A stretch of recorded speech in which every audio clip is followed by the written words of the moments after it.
Poquito. Estoy estudiante durante la pandemia, pero mi español es muy malo y olvidé mucho.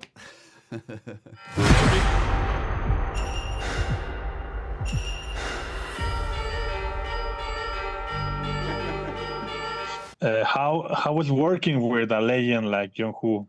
It was amazing. In many ways, it was a dream come true. I loved his films growing up, and also I've been going back and seeing more of his films, and he's a true legend of filmmaking, and to get to work so closely with someone, especially on a project that was so special like this, because we didn't have any dialogue, so it gave him the opportunity to instead of having to film both the people that are talking and the people that are listening, he could, tell the story of a scene with just one beautiful shot, and to see how his mind was working, like how he would tell the story with the camera, and how he moved the camera and where he put it. It was fascinating to see. ¿Qué tan difícil es hacer una película que no tiene diálogos, ¿no? Sobre todo porque cuando no hay palabras, la gente se centra más en las expresiones físicas, ¿no? En los ojos, en la boca.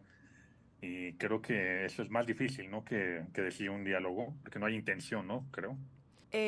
Sí, tienes toda la razón. Creo que es una película, fue una película muy difícil de hacer, pero también muy, muy bonito porque te empuja como actor también a estar presente todo el tiempo. Como no hay uso de palabras, entonces tú siempre tienes que estar pendientes de la otra persona con la que estás haciendo la escena. Tú tienes que tener un diálogo también interno. Si yo no tenías mi dialoguito, se me iba la paloma y ya la emoción pues no estaba. Ya no estábamos en la escena, sino pues estábamos siendo robots, porque sí, yo creo que uno tenía siempre que estar con el diálogo en su cabeza, sabiendo exactamente lo que está pasando en esa escena, sabiendo también qué es lo que uno quiere de la otra persona. Fue muy interesante, fue una experiencia bien interesante en trabajar.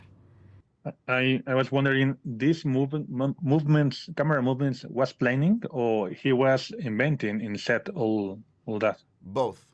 Many times he would come in with a very clear idea about what he was doing, and then sometimes he would, want to watch me walk around in the space and see, what my impulse was to do, and then he would design the shot around that. And sometimes we would have really beautiful collaborations too. There was this one of my favorite, honestly, it's one of my favorite moments of my career. It was the sequence. It's the flashback. Oh, it's not a flashback, but it's when I walk into my son's bedroom for the first time, and John had this whole scene planned where I sit down in the bed and I look over at his toys, and then all of a sudden the light changes, and it creates this flashback in my mind, and then the light changes, and it goes back to dark, and I just knew that I have to sit on the bed. This is where every parent, everyone that has a child knows they have a very close relationship to their child's bed. It's where they, it's where you put them to bed. It's where you fall asleep next to your kid. And then we just had this, I had this idea. I was like, John, we should really have like a flashback with the kid in the bed. And then John, on the fly, designed this shot where in one take, I laid down on the bed, and he zoomed in on my eye, and then we brought the kid in, and then he came back out, and all of a sudden the kid was there, and then he came back into my eye, and we removed the kid. So we created this flashback of the son, but without cutting in the take, and I thought it was it was one of those things where I threw an idea out to him, and then he processed it in his genius mind, and it was like a beautiful piece of cinema that came out. Y bueno, y creo que tu papel es el que lleva el lado dramático de la historia, ¿no? Mientras John es como el más rudo, ¿no? Creo que toda la película sale llorando, ¿no? Sí. Creo. ¿Cómo fue prepararte para eso? Es que uno cómo se puede preparar para tener escenas así, es imposible. Yo soy madre, tengo un niño de 14 años y yo creo que es un sentimiento compartido por muchas mamás, que si le llega a pasar algo a nuestros niños, pues a las buenas mamás, ¿no? No a todas.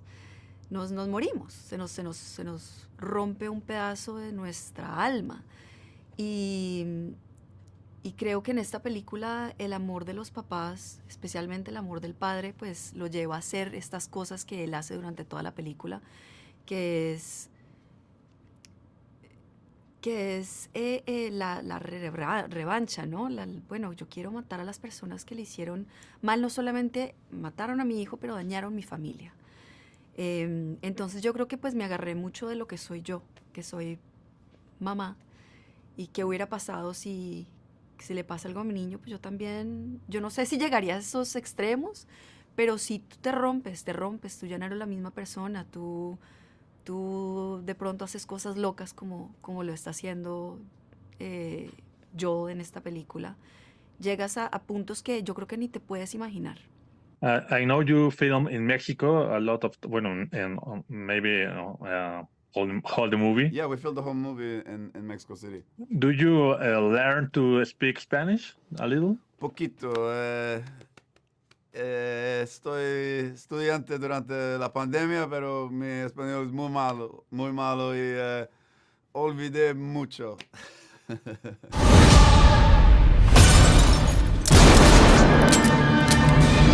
Look, I loved shooting this movie in Mexico City, and the Mexican crew and Mexican people in general are amazing. You know, it was a tough shoot. We were long hours, a lot of nights, and you know, the Mexican crew, everyone was, you know, always in a good mood, always teasing each other, always like having little pranks and you know, love to have a beer at the end of the night, and you know, it was the best vibe. I can't wait to come back to Mexico City and shoot again, and I really hope the Mexican people come and watch this film because yeah, you made it.